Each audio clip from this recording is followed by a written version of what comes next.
पुढचा धक्का या ठिकाणावरून योगेश रोकडे आपल्यासोबत बोलत आहे. मराठा आरक्षणाची धग संपूर्ण महाराष्ट्रामध्ये आज पेटलेली दिसत आहे आणि आरक्षण का महत्त्वाचं आहे ते पण तुमच्या माध्यमातून इतरांना कळणं गरजेचं आहे. ज्या वेळेला काबाड कष्ट करून एखाद्या मुलांचे आईवडील त्यांच्या मुलांना शिक्षण देत असतात, शिकवत असतात आणि त्यांना वाटतं आपल्या मुलांनी कुठंतरी जाऊन नोकरी करावी, धंद्या पाण्याला लागावं आणि आपल्या कुटुंबाला हातभार लावावा, मुख्य भावना हीच असते समाजातील.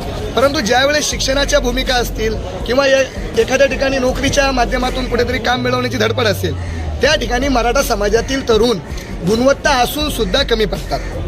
कारण त्यांना रिझर्वेशन नाही, आरक्षण नाही आहे.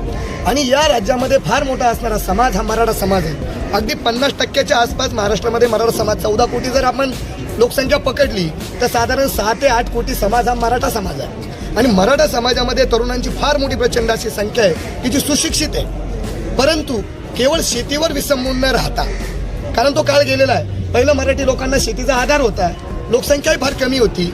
1 एकर जमिनीमध्ये 4 भाऊ जन्माला आल्यानंतर फार 10-10 गुंठ्यावरती तो समाज येऊन ठेपलेला आहे आणि त्यांची पोटप्रपंच त्या माध्यमातून चालू शकत नाहीत. त्यांच्या पण अपेक्षा आहेत, आमच्या पण अपेक्षा आहेत की आम्हाला सुद्धा शासन दरबारी नोकरी लागली पाहिजे, आम्हाला सुद्धा इतरांना जो मान सन्मान मिळतो तो मिळाला पाहिजे. आणि याला मिळवून देण्याचं काम गुणवत्ता असून सुद्धा मराठा समाज कमी कुठं पडतो का इतर समाजाचा मराठा समाज. मुळात मला पहिल्यांदा एक तुम्हाला डिक्लेअर करायचं तुमच्या माध्यमातून, मराठा समाज हा कोणत्याही समाजाचा जातीवाचक विरोधक नाही. कधीही मराठ्यांनी कोणत्याही समाजाला जातीच्या बाबतीत विरोध केलेला नाही. किंवा छत्रपती शिवाजी महाराजांचा वारसाच हे सांगतो की सर्वांना सोबत घेऊन जातो तो मराठा समाज आहे. महाराजांनी 18 पगड जातींना सोबत घेऊन जातानाच ती विद्या, ती कला, तो वारसाच मराठ्यांना दिलेला आहे. आणि म्हणून आमचं इतर जातींच्या रिझर्वेशनला अजिबात विरोध नाही. त्या जातींच्या रिझर्वेशनला धक्का न लावता मराठ्यांना मराठ्यांच्या हक्काचं आरक्षण मिळवून देणं हे सकल मराठा समाजाचं काम आहे. आणि म्हणून मनोज जरांगे हे प्रातिनिधिक स्वरूपात बसलेले, परंतु येणाऱ्या कालावधीमध्ये तुम्हाला करोडोंनी मनोज जरांगे बघायला मिळतील. आणि शासनानं तर, मी तर म्हणतो शासनानं तर घ्यावीच, पण त्यांच्यासोबत राजकारण करत असणाऱ्या महाराष्ट्रातील प्रत्येक राजकीय पक्षाने याची जाणीव घेतली पाहिजे. कारण सत्ता येते, सत्ता जाते, परंतु समाज त्याच जागेवर आहे. मराठा समाजातील प्रत्येक नेत्यानं सत्ता उपभोगलेली आहे. मग ते राष्ट्रवादी असेल, काँग्रेस असेल, शिवसेना असेल, बीजेपी असेल, MIM असेल, प्रत्येकाला मराठा समाजाचा मतदान म्हणून एक आधार वाटतो. मग तुमच्या भूमिकेमध्ये जर आम्ही तुम्हाला मतदार वाटत असेल तर तुम्ही आम्हाला सुविधा द्यायला तुम्हाला अडचण काय? आमची 70% मराठा जातीचे, मराठा भाषेचे आमदार आहेत. विधानसभेमध्ये जर तुम्ही टक्का बघितला आमदारांचा, 288 पैकी माझ्या मते 140-45 आमदार, म्हणजे जेवढा बहुमताचा आकडा लागतो तेवढा आकडा मराठी समाजाचा आहे. तुम्ही राक्षणिक उपोषणाचं नाटक करता कशाला आमच्या समोर? तुम्हाला जर आमच्या समाजाची कळवळ आहे, कणवण आहे, तुम्ही राजीनामे द्या, आमच्या समाजासोबत या. मी सर्व राजकीय पुढाऱ्यांना तुमच्या माध्यमातून आव्हान करीन, तुम्ही आम्हाला पॉलिसी बाजार बंद करा. तुम्हाला जर खरंच आमच्या प्रश्नांची, आमच्या भावनांची जाणीव असेल आणि तुम्ही खरंच जर आमच्या सकल मराठा समाजावर असाल तर मी इतर समाजांना डॉमिनेट करणार नाही.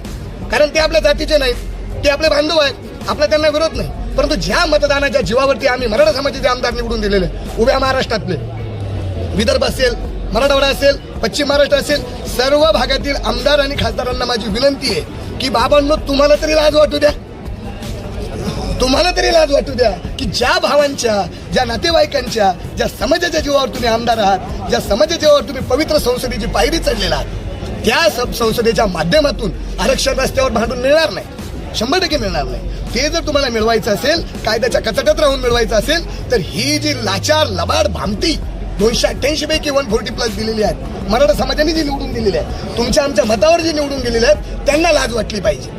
त्यांच्या मनामध्ये ही भावना तयार झाली पाहिजे की आज माझ्या जातीला आरक्षणाची गरज आहे, माझं आव्हान आहे.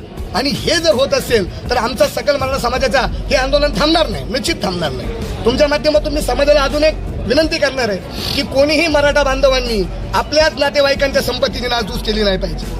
हिंसाचार, अत्याचार, अतिरेक हा न्याय मार्गाने चालणाऱ्या मागण्यांसाठी निश्चित नसतो.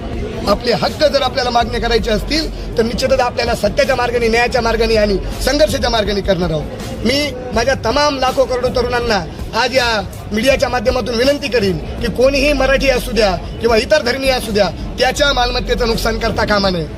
आंदोलन हे निश्चित न्याय मार्गाने चाललं पाहिजे. आरक्षण हे आपण मिळवणारच आहोत, पण आरक्षण मिळवत असताना आणि आरक्षण मिळाल्यानंतर आपल्या मनामध्ये सल राहिली नाही पाहिजे की माझ्या कृत्यामुळे माझा बांधव अडचणीत आला होता. कारण ही भूमिका शिवाजी महाराजांची होती, कोणाच्याही मेथीच्या ढेटाला सुद्धा हात लागता कामा नये. सर्वांच्या पोटास लावणे आहे आणि हे आंदोलन मराठ्यांचं आहे. ही भावना तुमच्या मनामध्ये राहिली पाहिजे.